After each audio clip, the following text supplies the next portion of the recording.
A common phrase that we use is to catch yourself doing something. Well, why is it important to be able to catch yourself? Well, the implication is we don't always operate with complete mindfulness, and in moments when we catch ourselves, we are being more intentional and possibly more choice-driven. Well, what are some of the things you can catch yourself doing? You could catch yourself grinding your teeth, or catch yourself ruminating over a recent conflict. Perhaps you could catch yourself wasting time on social media, or catch yourself before saying something that you'll regret. Would you like to know an important thing that you can catch yourself doing that will help you personally and professionally, and might even strengthen your relationships? This talk is about how to catch yourself being yourself. Well, what do we mean by that? Well, we all have ways of being in the world, and sometimes those work for us, but sometimes they work to our detriment by keeping us from new insights and allowing us to repeat unwanted behaviors in our relationships. As a business and professional coach, I help my clients to identify those patterns, those mental and behavioral patterns that are not helpful, and then to catch themselves when those patterns reappear. In other words, to catch themselves being themselves. And then hopefully to act with more mindfulness and to act by choice rather than by unexamined habit. So today we will talk about how you can catch yourself being yourself. But first, I'd like to tell you a story about one of my clients. I've changed the details to protect identity. So several years ago, I was called in to coach a manager in a large corporation, and she was in charge of the purchasing department. And the manager's boss was concerned because more than one vendor had indicated that they wanted to work with anyone else in the department other than my client. Well, so wanting to help her, he called me in. And I was expecting when I talked to him that I was going to meet a very difficult and combative and brash person, and I was really surprised when I met this very soft-spoken, dutiful, and earnest person. And really, even after a couple of coaching sessions, I was wondering where and when is this difficult person going to enter the picture? Well, I found out that she communicated with vendors primarily through email. So I read a representative sample of her emails and discovered the problem. See, her email communication represented someone who was an extremely hard bargainer, someone who would squeeze the last quarter of a cent out of the vendors, someone whose sentences often put the other person in a one down or an inferior position, someone who reminded the vendors of the size of the account and the likelihood they'd take their business elsewhere if their price demands were not met. Well, no wonder they didn't want to work with her. See, my client saw herself as the protector of the finances of the company. She was the one who kept outsiders from taking advantage of the company. And she thought she would be praised and patted on the back for her hard bargaining style, despite the fact that she had several direct and indirect messages from her boss to the contrary. So when I was able to help her understand her boss was not happy, then we began to try to understand why it was that her default assumptions about her role included acting as a protector. Well, interestingly, she began her career in retail, and she recalled that in her former positions, she received the message multiple times that her #1 job was to protect the merchandise from shoplifters. And then, secondly, to provide good customer service. Right. And so she was unaware of how her experiences and therefore her assumptions had carried over into a new company and really a completely different job. And so we were able to work with that and try to help her think of a new way to think about this situation.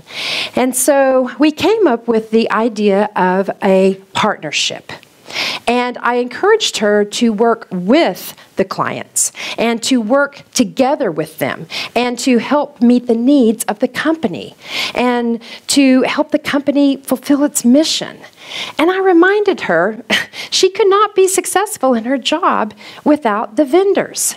And so she agreed to, okay, I will watch my emails. And she looked back through her emails before sending them and looked for language of a partner rather than language of a protector. In other words, she agreed to catch herself being herself. Well, do you think this simple reframe had a positive effect? I know it sounds like a fairy tale end of the story, but yes, it did. I mean, she reported better interactions with the vendors. Her boss called me, said he had noticed some changes, and most surprisingly, said that the vendor who had been most upset had called and said, "I don't know what you did, but she's great to work with now." The reason that this reframe worked was because my client could understand how her frame, her assumptions about her role were leading to negative behaviors. And so when she had a different frame, then she could change her behavior. And I believe in this case, had she not changed her behavior, she would have lost her job. And she exhibited something that we call cognitive agility, which is the ability to question your thoughts, the ability to think of new ways of framing situations, to reframe. And in fact, people with cognitive agility, they can see things, the same situation, with multiple frames. George Hallenbeck of the Center for Creative Leadership says that people who have cognitive agility, they carry enough frames and lenses around with them that they could open an optometrist shop. They frame and they reframe the nature of problems and the outcomes that they're seeking and the approaches that may or may not work. The problem is that it's difficult to develop cognitive agility. It's because our taken for granted assumptions, our ways of thinking, they're so natural to us that it's sometimes hard to even identify those mental behavioral patterns that are not working for us. In fact, adult development theorist Dr. Robert Keegan and his associates that are from Harvard, they say that this ability to examine our taken for granted assumptions is the hallmark of the adult development process. So in other words, learning to be more self-aware and learning how to reframe your thoughts is an important step in your evolution as a person. So how can you learn to catch yourself being yourself? Well, the first step is to become more self-aware. And I'll share 3 ways of becoming more self-aware that have worked for my clients. The first is to possibly take one of the personality assessments that are available from coaches and career counselors, people in organizational development. And sometimes those assessment results can really help you understand what some of the patterned ways of thinking and behaving are. Wait, I know. Some people are wary of these types of assessments, for lots of reasons, because human behavior is complex, and the self-report assessments are just that, self-report, and they don't measure all the variables. I know. Nevertheless, as a coach, I have found them to be very helpful in helping clients increase their self-awareness and their insight about their patterned ways of thinking and behaving. Another thing that you could do would be to ask for authentic feedback from others in your life. I assure you that the others in your life can identify those ways you have of being yourself that sometimes get in your way.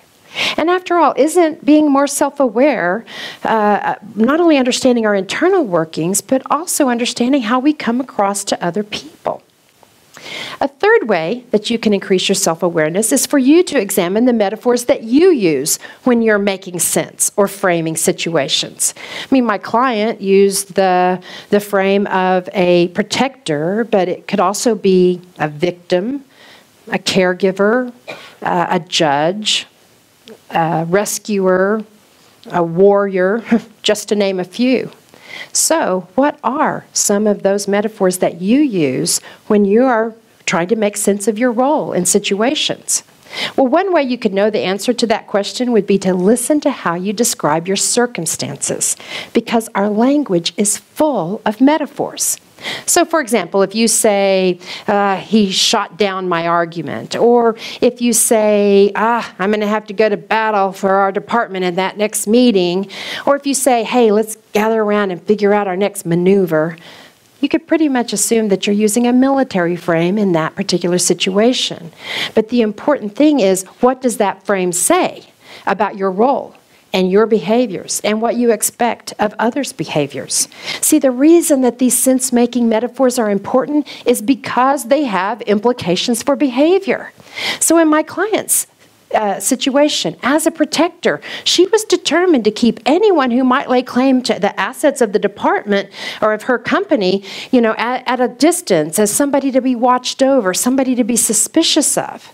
So we need to be able to question our thoughts and to look for what we call discrepant evidence, which is any evidence that might cast a shadow of a doubt on our assumptions.